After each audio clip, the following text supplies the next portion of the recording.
नमस्कार दोस्तों, मैं हूं नवीन पाटीदार और आप देख रहे हैं वॉइस एमपी। नगरीय निकाय चुनाव को लेकर बंगला बगीचे का मुद्दा एक बार फिर गरमाने लगा है। हमने भी इस मुद्दे को लेकर बंगला बगीचा वासियों से राय जानना शुरू कर दी है।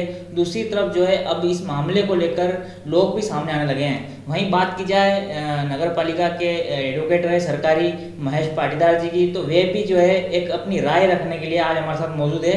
महेश जी, स्वागत है आपका। किस तरह से इस बंगला बगीचे के मुद्दे और जो कानून इसका बना हुआ है, क्या मानते हैं, कानून सही है या नहीं है?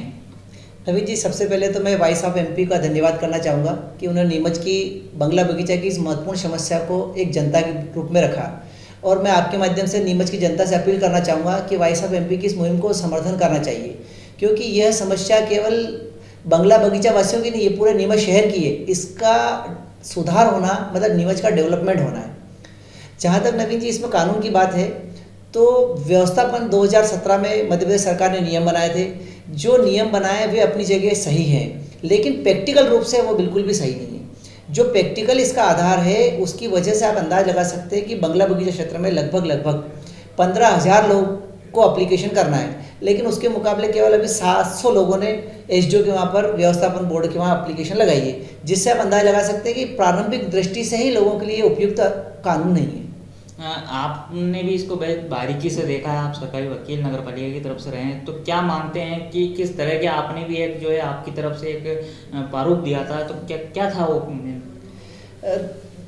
देखिए नवीन जी, इम्पोर्टेंट इसमें जो व्यवस्थापन नियम है, इसके नियम की जो 7 जो नियम है वो बहुत महत्वपूर्ण है।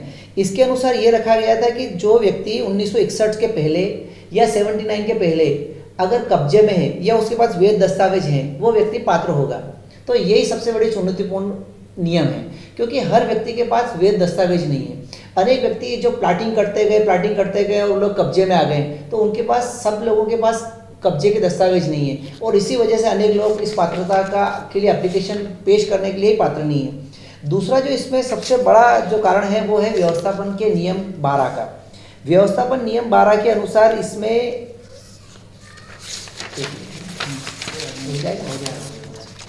व्यवस्थापन नियम 12 के अनुसार इसमें वैध दस्तावेज होना चाहिए। अब जैसे सपोज मानो नीमच में अनेक लोग मुस्लिम और बोहरा समाज के लोग रहते हैं, वो सामान्यतः हिब्बा करते हैं। हिंदू समाज के लोग रहते हैं, वो सामान्यतः विल करते हैं। और विल और हिब्बा दोनों का कानून ये है कि दोनों का रजिस्टर्ड होना आवश्यक नहीं है। अब लीगल डॉक्यूमेंट है लेकिन रजिस्टर्ड होना आवश्यक नहीं है। उन दस्तावेजों के बुनियाद पर कोई भी व्यक्ति अपना व्यवस्थापन नहीं करा सकता है। इसलिए मैंने सरकार में ये पहल की थी कि जो नियम है वैध दस्तावेज का, उसे हटा देना चाहिए। दूसरा, मैंने नियम 13 में संशोधन दिया था। वो संशोधन ये था कि इसमें क्या है कि जो 5,000 वर्ग फीट तक के जो बंगले हैं या बगीचे हैं, उसको वैध करने का कानून है, और उससे अधिक का क्या करना है उसके बारे में भी क्वेश्चन मार्क है। तो 5,000 से अधिक का बंगला बगीचा वासी क्यों एप्लीकेशन पेश करेगा? क्योंकि एप्लीकेशन पेश करते बाकी का रेस्ट जो पार्ट है वो तो नगर पालिका अपना टाइटल बता देगी कि भाई हमें दे दीजिए आप। इसी प्रकार इसमें जो प्रीमियम की दर है वो बहुत ज़्यादा है। प्रीमियम की दर इस प्रकार की ज़्यादा है कि वो नीमच के लोगों का विकास रोक देगी, नीमच के लोगों को बर्बाद कर देगी। कोई भी व्यक्ति कितनी मुश्किलों से उसने अपना प्लाट खरीदा है, कितनी मुश्किलों से उसने मकान बनाया है, उसका खुद का टाइटल है, और ऐसे में नगर पालिका उसको पट्टा दे रही है, और पट्टे के आड़ में नगर पालिका जो प्रीमियम की दर ले रही है वो बहुत अधिक है। मैंने इसमें अनुसूची 4 में एक संशोधन पेश किया था। वो संशोधन इस प्रकार का था कि जो भूखंड या भवन 1,000 वर्ग फीट से कम का है, उसे निःशुल्क प्रीमियम पर देना चाहिए, उसके लिए कोई प्रीमियम नहीं लिया जाना चाहिए। दूसरा, यदि 1,000 से लगाकर 3,000 वर्ग फीट तक का कोई भूखंड है, तो उसे केवल मात्र 3% की प्रीमियम पर देना चाहिए। इसी प्रकार जो 1% से 10% का जो व्यवसायिक लीज रेट लगाया है वो भी बहुत ज़्यादा है। एक तरफ आप प्रीमियम ले रहे हो, दूसरी तरफ व्यवसायिक लीज ले रहे हो, तो एक व्यक्ति से आप कितनी तरह से पैसे लोगे आप।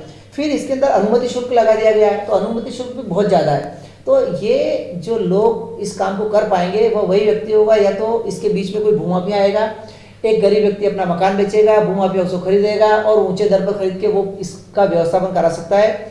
अदरवाइज सामान्य व्यक्ति के लिए इस व्यवस्थापन नियम के अनुसार व्यवस्थापन कराना बहुत ही मुश्किल है। महेश जी, अगर बात की जाए तो बंगला बगीचे वासियों का कहना है कि हमारे पास हमारे कागजात भी है और हमारे पूर्वज जो कई पीढ़ियाँ निकल गए वो देखे गए हैं, लेकिन अगर उनको आज भी जो है उन कागज को लेकर भटकना पड़ रहा है, लेकिन नगर पालिका उन कागज को मानती नहीं है। तो क्या माना जाए कि खुद का मालिकाना हक होने के बावजूद भी, खुद का आशियाना होने के बाद भी उनको ऐसा लगता है हमारा आशियाना नहीं? इसमें दो अलग अलग चीज़ें हैं। एक चीज़ें तो यह है कि एक व्यक्ति के पास दस्तावेज हैं, लेकिन इस एक्ट ने यह लिख दिया कि डॉक्यूमेंट वैध होना चाहिए। अब वैध डॉक्यूमेंट तो उसी को माना जाता है इस एक्ट के अनुसार कि जो रजिस्टर्ड हो। अब इसके अलावा अनेक लोगों के पास एग्रीमेंट है, वो एग्रीमेंट से लगभग 20-25 सालों से पोजीशन में है। अब उसका मूल मालिक नियमित छोड़ चुका है, उसका मूल मालिक डेथ हो चुकी है, उसके वारिसान एब्रॉड में रहते हैं, तो वो कैसे उन डॉक्यूमेंट के आधार पर इस काम को आगे बढ़ा पाएंगे। एक दूसरा ये कि आपने जो बताया इसके पीछे एक रीज़न और है कि यदि कोई व्यक्ति अपना वेट टाइटल रखता है तो इस पर इस एक्ट के खिलाफ नीमच के 24 लोगों ने अलग अलग पिटीशन लगाई थी। मध्य प्रदेश हाईकोर्ट ने उन 24 ही पिटीशनों का एक साथ निराकरण किया है। उस पिटीशन के आधार पर उन्होंने पाया कि जो मध्य प्रदेश सरकार ने कानून बनाया है वो सही है, लेकिन यदि किसी व्यक्ति का राइट टाइटल इंटरेस्ट प्रभावित होता है तो उसको उस साइटेशन के आधार पर यह अधिकार है कि वो कोर्ट में जाकर अपना टाइटल को प्रूव करा सके। उस टाइटल को प्रूव कराकर वो व्यवस्थापन बोर्ड में अपनी एप्लीकेशन लगा दे।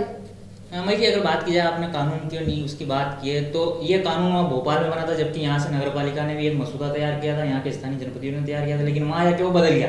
तो क्या मानते हैं जनप्रतिनिधि भी जो है वहाँ जाके चुप हो जाते हैं और वो कानून बन गया, उसके बाद में जो है यहाँ के बंगलावासियों को भटकना पड़ रहा है। इसमें दो बड़ी गलती हो गई। एक गलती तो ये हुई कि नगर पालिका की परिषद ने प्रस्ताव दिया था, उस प्रस्ताव को सरकार को एज इट इज मानना चाहिए था, क्योंकि ये संपत्ति नगर पालिका की संपत्ति, नगर पालिका इसकी मालिक है, तो नगर पालिका ने जो तय किया उसी को सरकार को मानना था। सरकार एक थर्ड पर्सन थी, बंगलावासी और नगर पालिका दो व्यक्ति थे, उन दोनों की झगड़ा हुआ तो नगर पालिका ने तीसरे व्यक्ति से पूछा है कि भाई हमें क्या करना है, तो तीसरे व्यक्ति ने क्या किया, अपना नया एक आधार लगा दिया, जबकि उनको इसमें कोई नए रूल्स नहीं बनाने थे, नया उसमें कोई अपना माइंड अप्लाई नहीं करना था। लेकिन उन्होंने क्या किया कि नगर पालिका ने जो प्रस्ताव दिया था उससे अलग हटकर अपनी ओर से नया प्रस्ताव बनाया, और इसमें निश्चित रूप से जो हमारे तत्कालीन समय के जनप्रतिनिधि थे उनकी बड़ी चूक थी।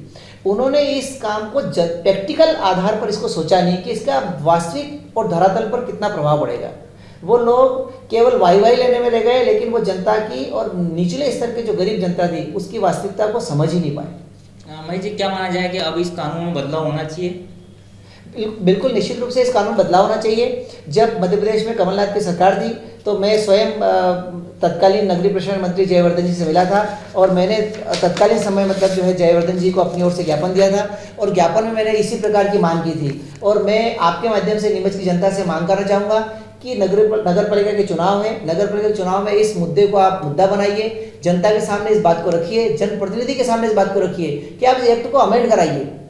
कोई भी चीज़ असंभव नहीं है। भारत देश में टाडा का कानून भी बदला जा सकता है, केवल एक व्यक्ति के लिए, एक अभिनेता के लिए। तो नीमच शहर की हजारों जनता है, उनके लिए निश्चित रूप से कानून बदलाव होना चाहिए। तो मई जी, एक बड़ा सवाल मेरा आपसे आखिरी सवाल है कि क्या माना जाए कि जो मुद्दा है मुद्दा नहीं है, वो यहाँ के अधिकारियों ने इसे एक मुद्दा बनाने की, एक ये जो है काली कमाई का भी एक बड़ा स्रोत माना जा सकता है, क्योंकि लीज रेंट और नामांतन, कई बंगला बगीचा वासियों का कहना है कि हमारे पास नामांतन भी है, तो क्या वो नामांतन पैसे लेके कर दिए गए और उनको नहीं माना जा रहा है? क्या माना जाए?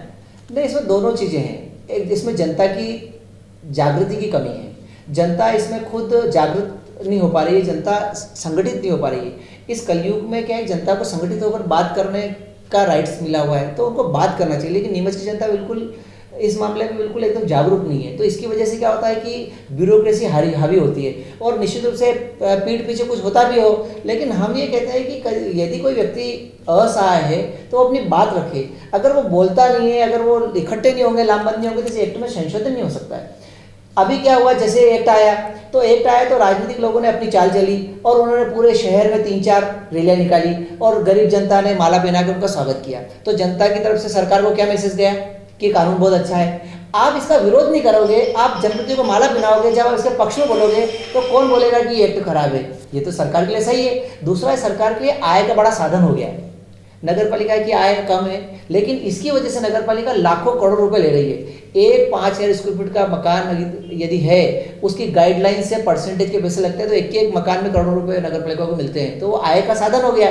तो नगर पालिका अपने आय का साधन को क्यों रोकेगी? आय का साधन को रोकने के लिए जनता को जागरूक और संगठित होना पड़ेगा। तो ये थे वरिष्ठ एडवोकेट महेश पाटीदार, जिन्होंने बताया कि इनकी तरफ से भी इन्होंने एक जो एक प्रारूप बना के सरकार के सामने रखा था और उसमें बदलाव होना था। लेकिन दूसरी तरफ महेश जी पाटीदार ने एक बड़ी बात कही है कि जो यहाँ पर मसौदा नगर पालिका ने तैयार किया था, यहाँ के जनप्रतिनिधियों ने तैयार किया था, उसके ऊपर ही इनको अमल करना था। लेकिन वहाँ जाने के बाद जो उसमें बदलाव किया गया है वो सही नहीं है, उसमें अब जो है बदलाव होने की जरूरत है, क्योंकि कई परिवार जो है इस समस्या से परेशान है। मेरे सहयोगी शादाब के साथ नवीन पाटीदार।